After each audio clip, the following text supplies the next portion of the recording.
Not around to see it, unfortunately. She'd be proud. She's smiling down on you right now. Yeah, she's throwing glitter down from above. Here's my son's wearing a purse. Pete Peterson from Pepperdine University. He doesn't wear a purse. No, this man is all man. This is all man. This man ran and almost was California Secretary of State. Right? Yeah. Yeah. Pete, don't be so humble at this time. We're on the air. Well, I mean, it's several years ago now, but yes, I appreciate that. We take any small Brian, victory. Great to be with you, Jen. Yes. And it was a great time. Great answer. And Pete, you have to tell us what you've been doing over at Pepperdine, because there are, and Brian and I have been talking about this, there are so many cases of people stepping up and maybe getting out of their comfort zone a little bit, doing the extra, I guess, to try to help people. And what you've done in part at Pepperdine is to create this interactive map of services. Not only does it track coronavirus cases, but it also tracks services that are essential for people during this time. How did you come up with doing this? Well, we have an initiative at the policy school called the Homeland Security Advisory Council, and this is a great group of people both on the technology side and the services side who are working closely with the city and county of Los Angeles to provide an online map of these kinds of resources that you're talking about. So whether it's grab-and-go food locations or emergency shelters, there's probably the most accurate statewide case tracker of these COVID-19 cases, all in a single map location that we've put up online at hsacouncil.org. Okay, our guest is Pete Peterson. He's the Dean of Public Policy, the School of Public Policy at Pepperdine University. That's the we he speaks of that have created. I will tweet it out at Brian Whitman. Jennifer will do the same. At Jennifer Horn. And so folks can see it. You know, it's an interactive map, and you really do a great resource here because obviously you had to really get your crowd at Pepperdine is already brilliant with computers and the computer sciences. When the students went home, and I have to tell you, Pete, I thought of you because Jen and I were on the air. And for everyone, I'm sure you have a moment too, Pete, maybe you'll share it with us. For everyone, there was a moment when we really got it, that this became COVID-19, the precautions, the unprecedented mandates or suggestions or whatever you call it from the government, drastically changing our lives and our daily schedules. The time that Jen reported it, and I heard it live on the air, and I went, oh my gosh, here we are. It was the announcement that Pepperdine University was vacating and all students would do from home learning or remote learning. So that takes a lot of so you guys were my moment, actually. You can share your moment, but I have to say that a lot of computer stuff goes into just a remote learning. You take it a step further with this interactive map, which is a resource for moms and dads and kids who've never been inside Pepperdine University. We tweeted out today, Pete Peterson is our guest.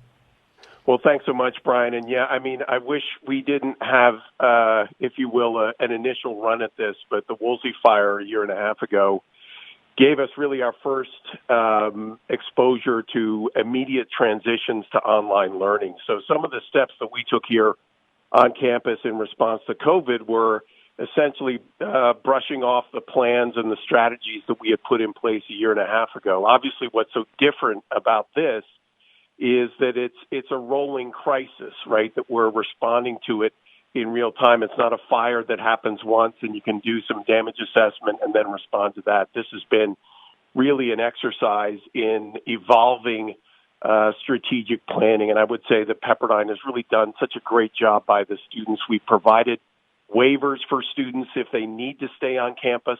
But over the last couple of weeks, we've over time found homes for students to stay in. I know some of our donors and supporters here at Pepperdine in the LA area have opened up their own homes to students who are not, say, they're international, they're not able to go home.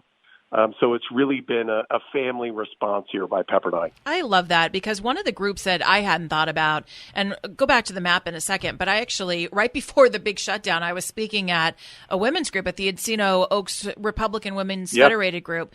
And one of the women is great, and she and her husband had taken in an exchange student, and she was very concerned because the college campuses were closing down about what happens to those exchange students. Now, luckily, she said, of course, my husband and I are going to take care of her and get her food, but she was worried about not paying her own way because her on-campus job had shut down. How much student interaction took place with this map? How many of those people who might still be working distance learning-wise contributed to this? Well, the map has really been put together by an amazing team of folks. This Homeland Security Advisory Council Center that we have at the Policy School is actually based off campus in Mid-Wilshire. We have two of our alums of the program who work there. One of our students who's an intern is interning there.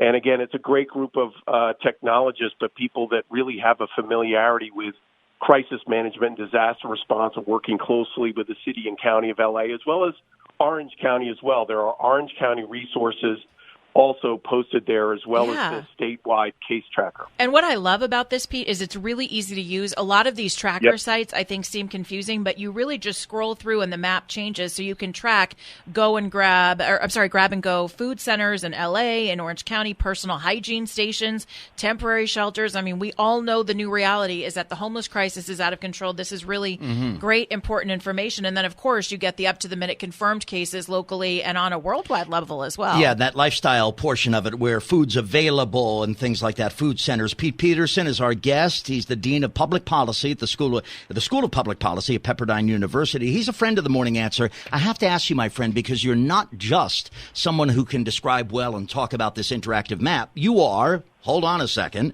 the Dean of the School of Public Policy. And what we're seeing here in response to COVID-19 and the precautions, we're seeing people like President Trump. We're seeing people like Mike Pence. We're seeing people like Governor Andrew Cuomo, the President, Vice President, Governor, Mayor Bill de Blasio. All of these folks, if they planned, as many of your students are planning for a career in politics, maybe as an elected official, they study public policy. So I ask you, and it's not a political question, regardless of political affiliation, when you look at an elected official in this time, this emergency, this national crisis, this pandemic globally, public policy training helps them become leaders that in moments like this do what? Well, it's really on a whole set of levels, Brian. It's a great question. One of the most encouraging things of these last couple of weeks has been hearing from our alums who are working around the country and around the world in response to this. We have alums working at CDC. We have alums working at FEMA, at DHS. I heard an alum that's working at the city of Compton in disaster response. We have the Director of Emergency Services for the County of Los Angeles, Kevin McGowan, is an alum of our program. So there really is, this is, as much as this COVID crisis is a crisis of healthcare and has medical, certainly, components to it, it's a public policy, public leadership crisis, as you say.